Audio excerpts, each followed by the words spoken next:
Hello, darling, and welcome back. Um, I was just actually going through and looking at all the readings I've done in May. You are the last of the last, except for a reading I'll do for myself here in a little bit. Um, but I noticed that you had one at the beginning of May and now one at the end of May. So be curious to see what comes up for you with that. But I also wanted to suggest maybe for you, it might be a good thing to try. I don't know if you saw, but I have a new um, weekly support offering.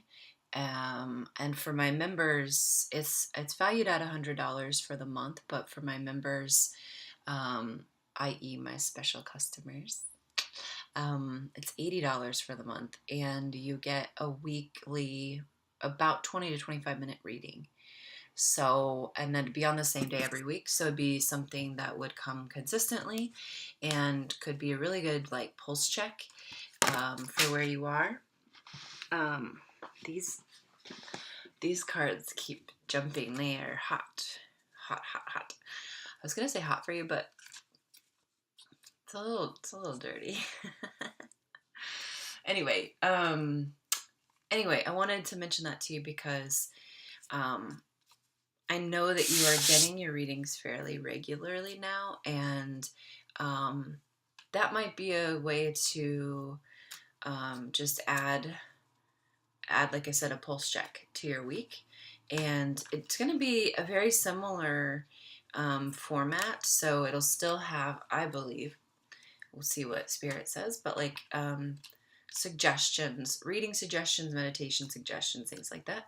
And it could be it's about the same amount as what you've spent on your readings this month. So no pressure, but something to think about for the month of June. I'm only doing that for 5 people. Like, I'm only offering that for 5 people. Right now, I haven't had anyone take me up on it. But it seems like a solution that some people might enjoy. So I'm gonna leave it out there. And let me know if you have any questions about that. All right, so we have interesting energies that we're working with. We have the end of the month, but tomorrow is also a new moon. And so new moons are really, I'm wondering if you ever got your deck. I think that's something that I remember coming up in the last thing. And the reason I ask is because new moons and full moons are really good places to do kind of our own spot check. I'm going to do one for you as soon as I'm done with your reading here. And it's a really good place to, there's a new moon spread by Biddy Tarot, and I like to keep that. I like to do the spread, and then I like to keep it in my journal and see like what comes up and what to keep track of and what. I also just felt like I should draw the universe has your back card, so I'm going to pull one of those for you. And I had 2 cards that just fell out of the deck while I was shuffling. I'm going to use the Fountain Tarot. I don't know if I've used that for you yet. But they were the sun and the moon. I was like, oh, maybe that's telling us something about our reading here. Okay. Thank you, universe, for helping me see beyond the limits of fear. Thank you for expanding my perceptions so that I can see what is the highest good. It's a good one. It's a good thing to start a reading out with. All right. And then also, it's funny, I asked if I should get these cards out at the beginning, and I didn't get any answers. And now they're like, yes, please. Okay, so I'm also going to pull an archetype card. So archetype cards are, I'm not sure if you're familiar with archetype. It's a term that it's come out of Jungian psychology. And it's kind of the idea that, that's what this looks like. Carolyn Myss Add her to your reading list. She's phenomenal. Um, but archetypes are basically the concept that there are kind of these like stock characters throughout time and space, but also then within us. And, they can be like, there's some more popular archetypes, like the mother archetype. Okay. So the mother archetype is one who, and I'm sure you can recall someone like this. It's not necessarily someone who wants to be a mom, it's someone who mothers everything. Okay. And these people tend to, like my friend Beth, she's the typical mother archetype. She has 3 pets, a house full, a shit ton of plants, plant babies. She kind of has that feeling and energy whenever I'm around her, where she's very motherly and like taking care of me in that way. So you that's kind of what a mother archetype. Now she's strong with the mother archetype, right? Like that would probably be one of her top 5. You can go and see kind of what your core archetypes are at archetypes.com. It's really fascinating, I think. I've done the quiz a few times and gotten different responses based on the time of life I'm in. So I think that's interesting. Different archetypes come forward during different seasons of your life. It's really interesting. So anyway, I'm just getting that we should do one here to kind of focus our reading.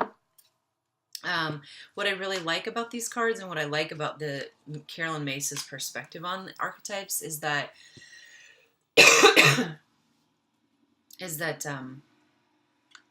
there's a light attribute and a shadow attribute, and so anything, no matter what, can have a light attribute and can have a shadow attribute. So, like for instance, like servant is one of the archetypes, but the light attribute is like a strong desire to serve others well, whereas we only know the servant archetype by its shadow, which is like being in bondage to someone. Okay. So this is awesome. I've never seen this one. So Child Magical. And it says the light attributes are seeing the potential for sacred beauty in all things, the belief that everything is possible. And the shadow attribute is pessimism, depression, and disbelief in miracles, believing that energy and action are not required for growth.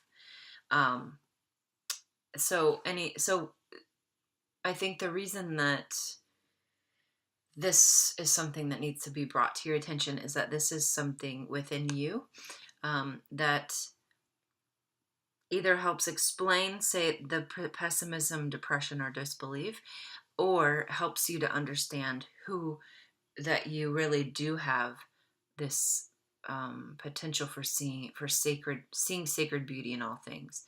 What I found with these cards to be helpful is to meditate on them, to kind of just ask, like, what is this part? And then just beware of both the light and the shadow. And so that when you experience one or the other, you understand that is that archetype within you and that it's calling out for balance. If you're leaning more towards the shadow, for instance, it's really wanting you to balance back toward the light. Let me see what the guidebook says. Ooh, there are all kinds of child archetypes too. There's the eternal child, the nature child, orphan child, wounded child. You got magical child, which is, they have in parentheses, innocent. Embodies wisdom and courage in the face of difficult circumstances. Is gifted with imagination and the belief that everything is possible. Shadow magic child manifests as lack of faith in miracles and transformation. And it says the attitudes of pessimism and depression, and as the belief that energy and action are not required, allowing one to retreat into fantasy. Look for pattern of transcendence over apparently negative circumstances from early on in life. And that's really just to see if like the magical child archetype is something that is more of a core archetype. Okay. So we're going to go ahead and do Celtic cross reading here.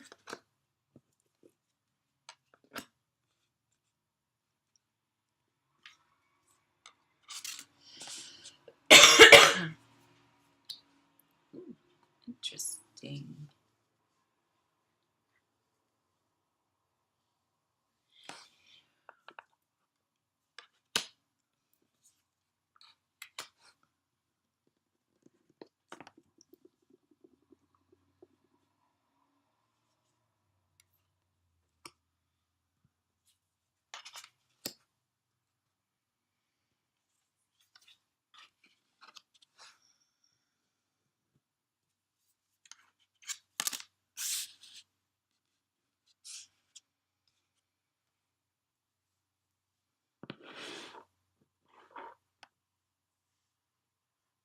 All right, let me show you this.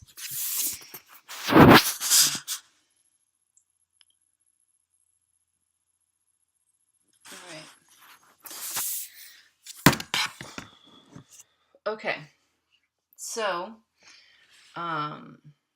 the three cards, of course, we know that are parallel, represent you, recent, past, present, and near future. I always like to start with the present. So we have the Ace of Pentacles at the beginning of something new. But at the beginning of something new that you're creating, the Pentacles relates to the material world. So it's anything we create that we can physically touch with our hands, and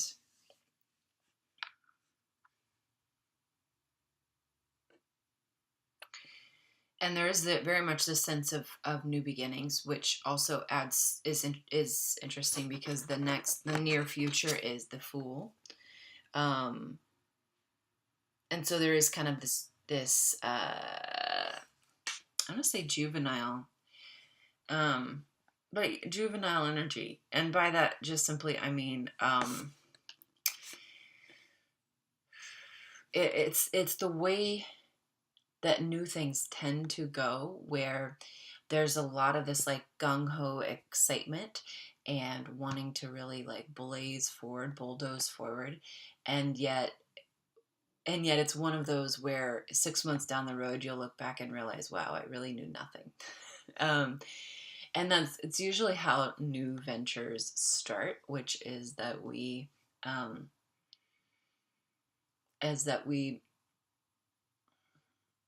we have an idea of what we want to do moving forward, and it's so clear. We feel like, man, we really wrestled to get to this clarity and this idea, and then so then we move forward on it, and then it's not until later we realize just how little concept we had for that idea. And honestly, that's not a judgment. There's nothing wrong with that. That's really the kind of the natural course of things.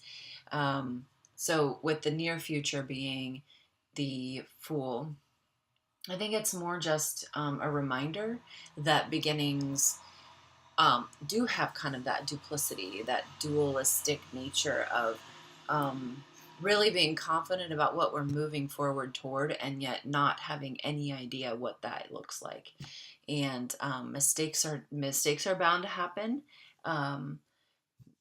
Choices get made based on the knowledge you had, and then you get more knowledge and you wonder why you made that choice. It's not really important that you get it all right. That's not why this is coming up. It's more of a reminder that you're not going to get it all right, and that being new at something, being at the beginning of something, comes with it. It's exciting, and it also comes with its challenges, and neither are bad and neither are good. Man, that's cryptic, isn't it? Recent past of the Seven of Swords. And swords do represent the logical side of things, our mind, ideas and communication, things like that. Um, what strikes me with this one is that he is gripping the swords as if he's going to pick them up by the sword shaft, not the sword handle. Um, which is truly a represent. It's almost like this feeling of like trying to hold these ideas close to you, but the threat of being injured or wounded by them is also great. So it's almost like is a no-win situation. Um,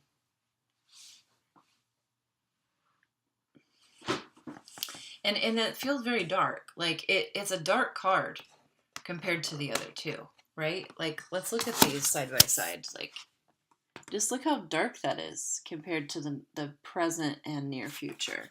Like it's almost a feeling of, to me, like too many ideas, too many logical thoughts, and they're all just like kind of crowding in there. So it's kind of a miracle, honestly, that you got to a place where you're manifesting something, because you were able to bring light to some of that shadowy thought space. You were able to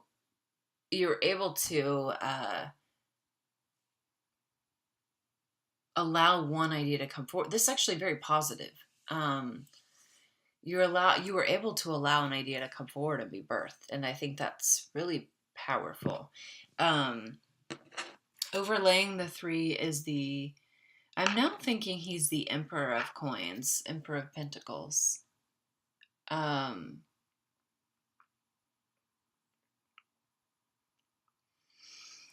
And so this can be a bridge or a barrier. I'm going to say bridge big time, because you really move from some dark, shadowy space to a really pretty positive, like forward momentum. And I think it's really been, and you can tell me if this is hitting the mark at all, but um, there's a sense of mastery over the tangible world. And so what I'm getting from that is that you've really done some work in grounding yourself, um, and bringing yourself out of that headspace, and really fleshing it out, so that and grounding yourself can be um, like doing some kind of meditative work. I don't know if you've been doing that, but I would highly recommend, like, now is the time, because you've started something, and if you really want to move it forward, it's going to be important to have mastery over the material world. And the best way to do that is to ground yourself, like to bring yourself down to the material world. Um, and in material world, I really just mean like the world around you, being present, staying present is really important. And um, also being open to sharing your ideas, to bringing them into the light. Okay, so it's like making the ideas manifest is bringing them into the material world. Having the courage to do that, that's more so where we're leaning. So having the courage to bring these things out, and you can see he's like holding this coin, and is almost like this doorway, right? That he's like presenting the coin out into the light. Um,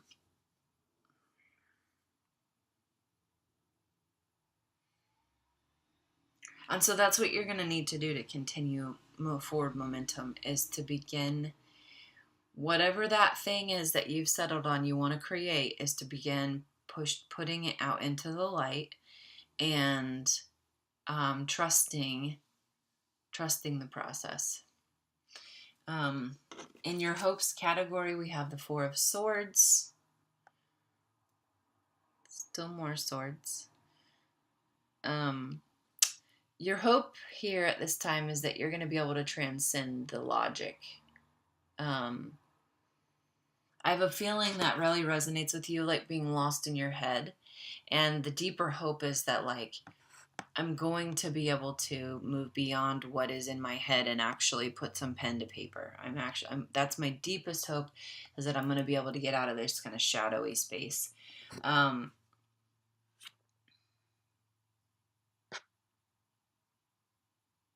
then your fear is this card I've never seen before. I'm serious, I've never seen this card before. But the fear I get here is that you're not going to have all the pieces you need to complete the structure. So deep down, your fear is that the things you want to bring into light, the light will not actually materialize. And if they do, they'll be broken and you won't know how to connect them. I think I've said this to you before, but it's just really important to remember that that is just a fear, and that our fears don't belong driving the car. Okay. And fears actually are just another way of getting lost in our headspace. They're just another avenue for that. Because they're just ideas. That's all fears are. They're just ideas that, like, we believe to be true or that we think may be true. But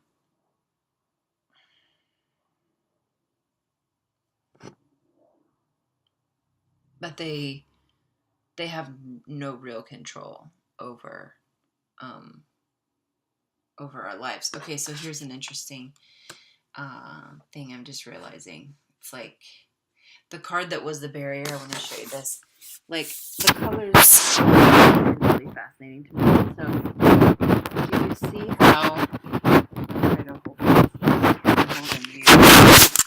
it. I want to point this out.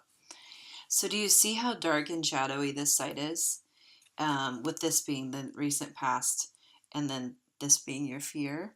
And there's almost like, when I said that this card is the barrier, the bridge of it is that you're willing to. I accidentally got disconnected there. So the bridge is that you're willing to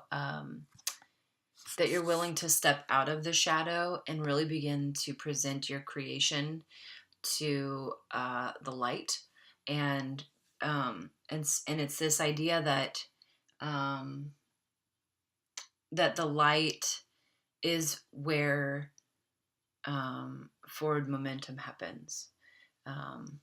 And so the card we have here this is the your approach, and it's the Five of Cups. It's very disconnected. It's very disconnected. In fact, he is even like see-through. He's literally just a head with some clothes on. And so and I think this is where the archetype card comes in, because I think that's part of the warning where it said, when it's in this shadow attribute, it retreats into fantasy. It's really important that you stay connected and in your body, and with your feet planted on the ground for this portion of things, because excuse me, you check out or disconnect at all, you are it's actually not magical. Like, it's tempting to think of fantasy as magical, but it's actually not magical at all. It's disconnection.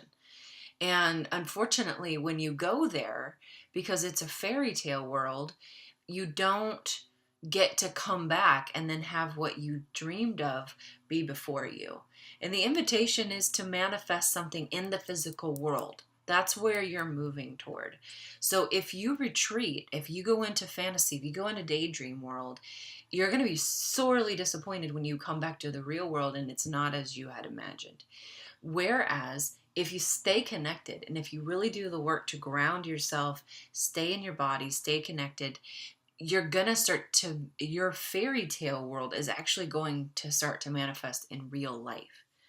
And so I think there's this interesting tension here where um, there's a temptation, and perhaps this is even a long-standing like series of behaviors, but a desire to um, retreat when things get challenging, and when it really calls on you to to to ground your feet down and believe in what you're doing.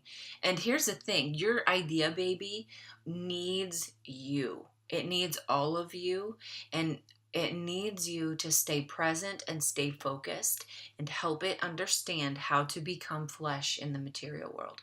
That's what your idea baby needs from you. And in other words, like, you're you're the one giving birth to this. And if you check out, if you leave, it doesn't happen. It doesn't happen. It's dependent on you staying firm. The environment you're in is the Page of Swords. Um, and so this is someone who is still new in their journey, but who is learning mastery over their ideas. And you can tell from the other ideas card, excuse me, that it's actually much lighter. There's also fascinating these color stripes. The color stripes he's wearing, but then the color stripes going across. So this guy, you're not completely disconnected, but the temptation is there. That's for sure. Because there's still some oneness here with your environment. The environment around you is encouraging you to mastery over your thoughts. Like, that's also part of the process that you're in. So if it feels challenging, that's because you're just a page. You're at the very beginning. Think about like a page in the king's court, and how they they showed promise over their peers because they were going to learn to be a knight, but at the same time, like, they are nowhere near knighthood, right? And they have to spend a lot of hours learning the trade and the techniques and the tools of the actual masters of the craft. So you're in a very new environment, but it's a new environment that encourages mastery. So if you feel like you're learning a lot of lessons, don't be discouraged. That's what you're here for. It'd be like going to school and being upset that you had a pop quiz or haven't had an exam, and didn't do well and had to retake the exam. Like, that's because you're there to learn a certain material, and you are now in an environment where you're learning certain lessons, and they're all for a reason. They're all for your good. What you should know is this guy in a cube. And I think what's fascinating is that this was your fear, and this is what you need to know. And they're both cubes, right? It's really interesting. They're both cubes. What this coming up for me is it will all come together. All the pieces will come together. You don't have to worry about that.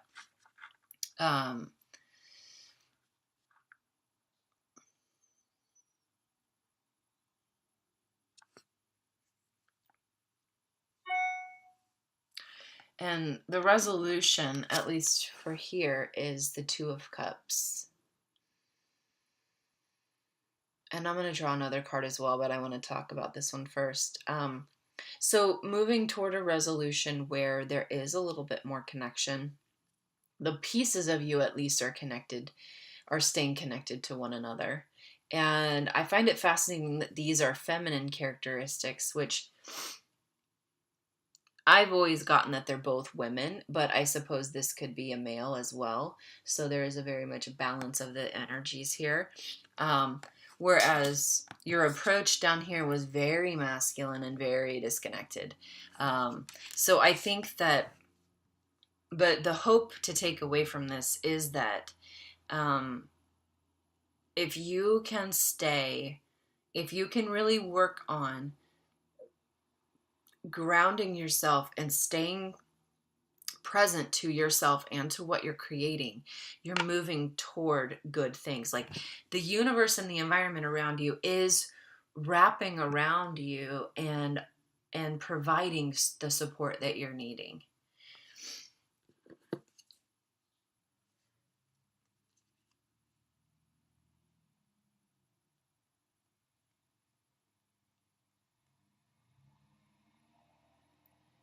Um,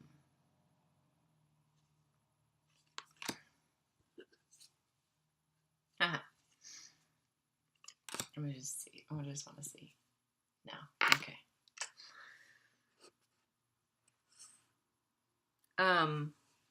So yeah, 2 more cards I thought we should draw. 10 of Wands and the Sun. I mentioned that one came up. Again, I just think it was interesting that the Moon and the Sun came up. So it was almost like this balanced interplay between shadow and light for you. Like you're just right in the middle. But what to me, pulling this one at the end means is that it's all moving toward the light. And I think even from what you've been hearing in this reading and what you've made notes of, all of that is working to push you toward the light and pushing you out of the shadowy spaces and into the light. And this guy just says, do the work. Just be willing to do the work. Be patient with the work. It's going to be imbalanced. Sometimes it's going to be awkward and wonky. Be patient with the work and be patient with yourself, because inevitably the work is you and you are the work. Okay, that's what I have for now. I love you, darling. I hope that this reading finds you well. Please let me know how I can continue supporting you. I don't know if you also saw, but I am doing offering some dream work sessions as well. And what that means is usually if there's a dream that's particularly plaguing you or bothering you, or that you've had a strong reaction to, we can sit down and really break that dream down, very much in the way that I do with tarot, except it's more interactive, where I get to ask you questions and hear your feedback and then put a lot of the pieces together. There are aspects of the dream work that are much more personal, and I believe, and the way I see it, much more effective. So if that's something that you think would be beneficial, please let me know and we can chat. I love you. You're wonderful. Namaste. Thank you for letting me share with you.